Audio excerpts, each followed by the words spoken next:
Hello, everybody, and thank you for joining us today for another presentation during our 2 days of CREST Access to Cyber Security.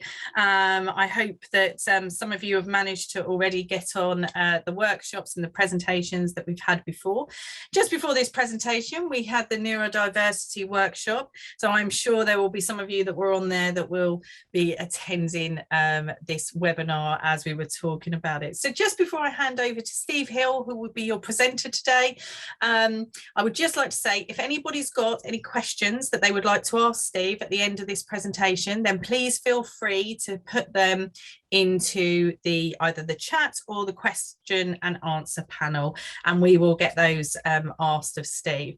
So I will now stop talking and I will hand over to Steve. Over to you. Thank you. Wonderful. Thanks, Debbie. Much appreciated.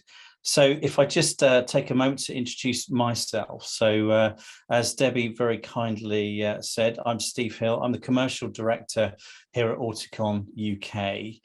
My responsibilities really are all around strategic growth in terms of clients, our propositions, all of our marketing, PR, comms, and brand equity, and actually our partnerships. And this will make probably a little bit more sense as I go through the presentation. But fundamentally, you know, we work in an ecosystem of industry bodies, academia, and obviously the media as well. My background really is kind of big tech. I spent many years in and around IBM and Samsung. And most recently, I joined Auticon about 6 months ago, actually, and joined from McLaren Formula One. So without further ado, I'll give you a very quick introduction to Auticon. So the first thing to say is that we're not a charity, we're a social enterprise. We've been running for nearly 10 years. In fact, our 10th anniversary is coming up in November. And most notably, we've been in the UK since 2016, which coincided with one of our very prestigious investors, Richard Branson and the Virgin Group, coming on board at the same time. We are currently operating in 8 countries. We've got plans to extend that into Spain in 2022, and then other areas of APAC as well over the next sort of 18 months or so. But fundamentally, at our core, we are an IT consulting business. As I said, we're not a charity, we're a social enterprise. So everything we do is very much driven by our social mission. And fundamentally, in terms of what that is, it's really about creating long-term career opportunities and trajectories for neurodiverse adults. That's kind of first and foremost. I think, you know, what we also want to do is amplify the message, and that message is all about shifting perceptions, but also it's about acting as a catalyst for change and awareness, because fundamentally the statistics when it comes to autistic adults in employment are not fantastic. The National Autism Society really propagates a statistic that only 16% of autistic adults are in full-time employment. And by full-time employment, that is not, you know, that can include roles or working in environments that don't necessarily correlate to the skills and experience of that individual. So for us, it's about creating those opportunities, creating awareness, and really spreading the word around neurodiversity as a whole. In terms of what we do and autism in general, fundamentally we are about neurodiversity. But if we just think about the different elements of neurodiversity, fundamentally it is part of the whole D&I strategy. It is on par with gender, ethnicity, and sexual orientation, but it's not a disability. And again, it's about acceptance rather than cure. It's a neurological difference in terms of really how our brains are wired, and effectively all of our brains are wired very differently. But I guess in this context, there's a specific set of diagnosable characteristics that effectively present themselves as autistic or ADHD, dyspraxia, dyslexia, and Tourette's. As I say, it's not a disease, so there's no cure. But I think ultimately one of the messages that we do promote quite consistently is that neurological differences bring different perspectives, and organizations that bring in people that fit, in inverted commas, with their organization tend to see the same results coming out of those people. And again, so the way that we tend to work is by encouraging organizations to really bring on board neurodiverse individuals that have that different perspective and therefore can expect different results. So I guess what I mean by that in practice is that the way that we tend to work with organizations is very much on the basis of using a swimming analogy in very simple terms. So in the first instance, we do provide autism awareness training, again, wholly linked to our social mission. And that's really about getting a deeper understanding for the organization and its employees around autism, ADHD, dyspraxia, dyslexia, and what that means to them as an organization. But it's very similar to trying to learn to swim by reading a book. It's great. There's a lot of useful, very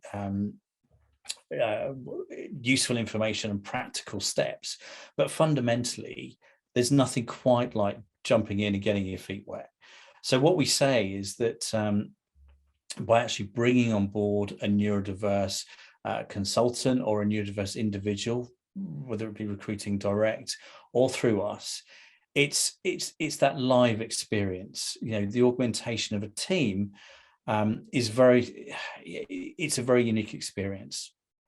And again, what I mean by that is that we often take the organization through some very specific awareness training regarding that individual. Because as you can see on the slide there, if you've met one autistic individual, you've met one autistic individual. It is a spectrum, which we'll come on to in a little while. But fundamentally, everyone has their own nuances, which is no different to anyone, frankly. And so what we tend to do is to train the immediate people who's going to be working with our consultant. And really, it's not just about the obvious things around autism, because frankly, a lot of things they're not visible. So it's about understanding autism in a way that really just, again, increases the awareness, but fundamentally it's the practical steps. So what I mean by that is, in terms of meetings or calls, stand-up meetings, whatever it may be, project meetings, it's about just having a little bit of forethought, a little bit of preparation, in the sense that let's publish an agenda. Let's not put things in the diary, in an hour or two's notice. Let's try and give full warning. Let's, when we publish the agenda, let's try and set the expectation of that meeting insofar as, is that individual, are those people attending expected to present, to comment, to speak, to question? Or what is the unspoken dynamics of that session? And quite often what we find is that those kind of softer elements actually benefit the team as a whole. I mean, who doesn't want an agenda when they turn up to a meeting? Who doesn't want to know what the expectation is of them at that meeting? So I think we see that as a live experience, because ultimately it does. It promotes the awareness. It actually has a very tangible result in terms of the perspective of that individual, but also the benefits to the wider team. And so we use that really to craft that experience and almost publicize it within the organization itself, which leads to the third area that we work in, which is all around advisory. And so think of this as, you're in the pool, but the armbands are off, the instructor's standing at the side, still keeping a very close eye. But this is about flying solo. So organizations, big, small, we're indifferent. But fundamentally, it's about understanding their maturity level in terms of processes and practices, such that they can actually attract neurodiverse talent themselves and understand the differences. And what I mean by that is looking at job recruitment ads, job descriptions. So for example, if someone from a neurodiverse perspective was looking at a job role and it required a certain, say, 5 years programming experience in a certain discipline, and that person had 4 years, 11 months and 29 days, then that may actually act as a bit of a blocker. So it's things like that at the candidate attraction stage. But then when we move into the kind of interview processes, it's about maybe softening that. I mean, as Auticon ourselves, you know, we obviously recruit extensively, and we're always recruiting, you know, new talent to join our team of consultants. But what we don't do is to hold interviews. What we do is to test for the practical skills, the programming skills, the technical competence. But what we also do is look at the formidable cognitive abilities as well. And so from that perspective, you know, we try and understand what that person can do as opposed to maybe what they have done. And there is no correlation between how someone performs in what is effectively a socially constructed environment by way of an interview and how that person actually performs in their role as a senior programmer or cybersecurity analyst, for example. So arguably, this is a journey. Autism is a lifelong developmental condition. There's very little known about it, even after 100 years or so of this being identified. But what we do know is that there are certain genetic and epigenetic factors. And there tends to be a larger number of connections between the left and right hand side of the brain. About 750,000 people in the UK are autistic. But again, that number is a bit of an estimate based on the diagnosis process, because a lot of people actually are diagnosed later on in life, and the disclosure process as well. So once people are diagnosed, it's about actually having that recognition and in the workplace disclosing to their employers or managers that they actually are autistic as well. There is a bit of a ratio between male females that is kind of, again, whilst it's getting better, it really comes down to the testing and diagnosis procedures, which fundamentally, whilst there are some differences between male and females as to how they present and things like masking, we see maybe a 4-to-1 ratio between male and females. But I guess to summarize, this is a kind of a hidden disability in some respects, which is why awareness is so important overall. Now, I touched on a different perspective and seeing things differently, and in our model of you know, the augmentation of a team experience, what we look at is how we can bring the very individual cognitive abilities of our consultants to a particular project. Now, when it comes to things like cybersecurity, for example, a lot of our consultants are, and this is, you know, true, but you know, of many people, many neurodiverse people, where that they really expose certain aptitudes towards things like pattern recognition, problem solving, trend spotting, retaining information. So if you're doing threat detection across a network or an estate, for example, these qualities tend to be the things that you might be looking for in an individual. I think couple that with accuracy, you know, seeing things differently, the very factual mindset, and that quality of work, it tends to make for a very good cognitive ability mix, if you like. The image on the left hand side is one that we use quite often, and it's interesting because you know,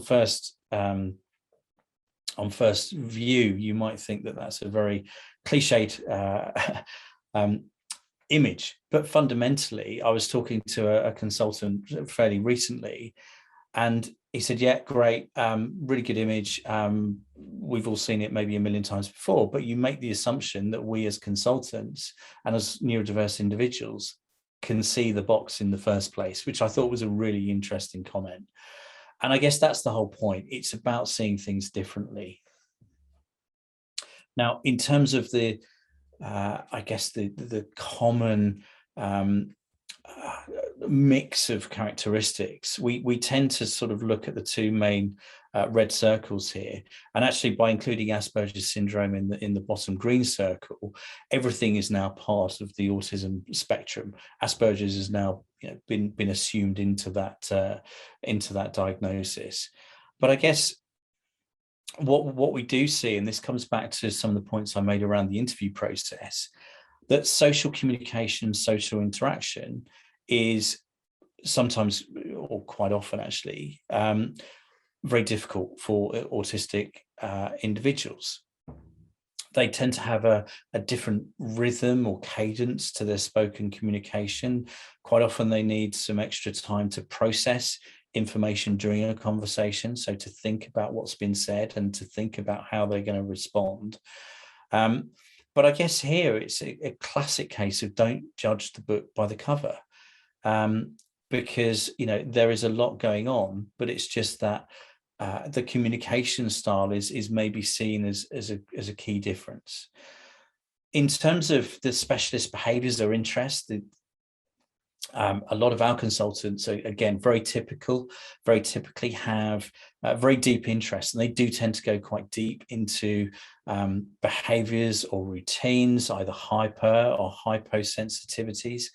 But there's nothing that they like more than to actually discuss their interests at length and depth with people who are also interested in that subject. I mean, I've learned a lot about classic cars, the history of electoral voting, and several other subjects that I would never have a clue about if it wasn't for actually spending time with some of our consultants.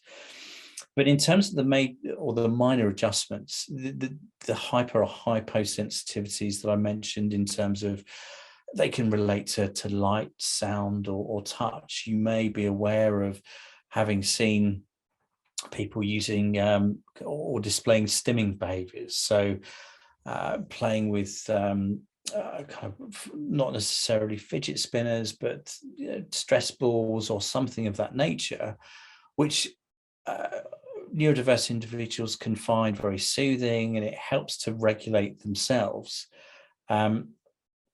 And so these are things that, again, we bring out in a lot of our training, just so that it's more of an awareness as opposed to an obvious difference. Now, in terms of that social communication and interaction, some of the kind of key things are lack of eye contact. I mentioned about the processing, or the gaps in between statements within a conversation. Small talk and things that you and I may naturally sort of take for granted when we're greeting someone in the lobby of a building, walking to a meeting room. Those things tend to be a little bit more difficult. There's a very literal understanding, and a great example here is I had a conversation with one of our consultants' managers, again, not that long ago.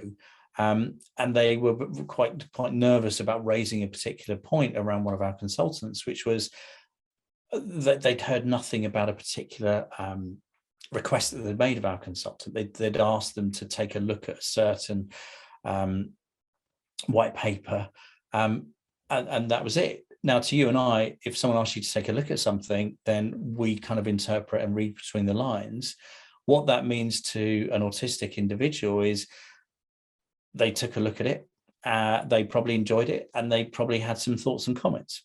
But if they were asked to, with a bit more clarity, to read it, digest it, report on it, or to pick out some of the key facts and give a summary, then actually that's what that particular manager wanted, but didn't actually ask for it. So that literal interpretation is something that we see very, very often indeed. And again, it's great, because who wouldn't benefit from a little bit more clarity in communication when dealing with their peers or their management team, or, you know, managing upwards or indeed downwards. Now, the specialist behaviours or interests, again, a lot of this is around detail. And and sensory differences. And again, because it is a spectrum, these things can change between person to person. Some of our consultants very much prefer to have noise cancelling headphones because any indirect sound really disrupt concentration. But things such as a little bit more intangible, so change, whether it be environment or project or any other kind of issue that may come along in life, can be seen as maybe an overinflated challenge that neurotypical individuals would take in their stride. So it's just about that kind of processing time and trying to mitigate against the unknown, frankly. Now, we often think of autism and refer to autism as a spectrum, and that naturally kind of brings into our thoughts a very linear perspective, when actually it isn't. The kind of circle on the right, it's much more fluid in many ways, and I think the way that individuals differ is very much kind of more spiky in terms of characteristics, i.e. they can have very, very good language skills, but maybe not quite so good motor skills and coordination and perception, but high sensory skills and maybe middle layer executive function. So again, that way to represent it is a much better visual aid, I think, in terms of how we then process what other people could be thinking or feeling when we interact with them. Now, not everyone on the autism spectrum is geared towards IT or statistics or mathematically based. Autism can present itself in a number of different ways in terms of art, media, literature. The high functioning aspect of autism typically is still present, but there is no static characteristic, I guess. One person that I just wanted to highlight as a bit of a contrast actually to the world that we live in terms of IT and cyber is a gentleman by the name of Stephen Wiltshire, who's an artist. Some people may well be familiar with him. He's been on TV quite a few times, and actually he creates amazing artworks. And actually the description here on the left hand side is just probably what he's most famous for, in terms of he typically goes up in helicopters over major cities and then comes back with no point of reference whatsoever other than his memory, and then commits his memory to drawings, which is just phenomenal. So this is a great example of kind of high functioning, but in the artistic sense of the world. Conversely, this would be my attempt, and I'm not joking in the slightest. This would be my attempt, and you've got to look at the two comparisons, being serious, and think who is more high functioning and who is more low functioning in this example. But low functioning isn't, it's not binary. What support needs the individual might require can vary. It's important for members of the team and managers to really recognize that anxiety levels can differ between individuals and times of year or pressures of the job or pressures of the project. So, we tend to compare it very much to, the old graphic equalizers on the Amstrad stereos of the 1980s and 90s. The kind of the neurotypical, or likes of you and I, would have a very kind of balanced view of sight, sound, light, touch, taste, smell, anxiety, and mood. We tend to self-regulate. But I guess the hyper and hypo sensitivity of autistic individuals means that it can be ever shifting, and it can be changing maybe on a daily, weekly basis. So it's about that regulation. So we as Auticon, we kind of help to bridge that regulation, because what we have, and I guess our unique selling point to bridge the gap between what we do and what we want our clients to get to the point of being able to do, i.e. that kind of self-service approach, we provide job coaches, and the job coaches help to mediate and to help our consultants self-regulate those individual thoughts and feelings. So a good way to think about that is this image with the two beakers. So the image of the beaker on the left, slightly smaller with a smaller tap, is maybe an autistic or neurodiverse person, whereas the image on the right is maybe more of a neurotypical person. And so the neurotypical person can actually contain more. This is about the level of information that we consume, the level of problems, the level of communication that we digest or absorb on a daily basis, and how much we can process. Now, that typically tends to be a lot more in terms of its diversity than maybe an autistic person would. Equally, we have a slightly bigger tap, which means that we can decompress quicker, and we can, effectively self-regulate those levels of overwhelm and anxiety a lot easier. So conversely, autistic people tend to present with mental health issues. There's more prevalence around that in the neurodiverse population. And so this is just something to be aware of. And I guess this is one of the key things that we bring out when thinking about neurodiversity as a whole. What we do tend to do is describe it as a processing error. Sorry, it isn't a processing error, it's just simply an operating system. So the difference between Windows, Mac OS, or Linux, for example.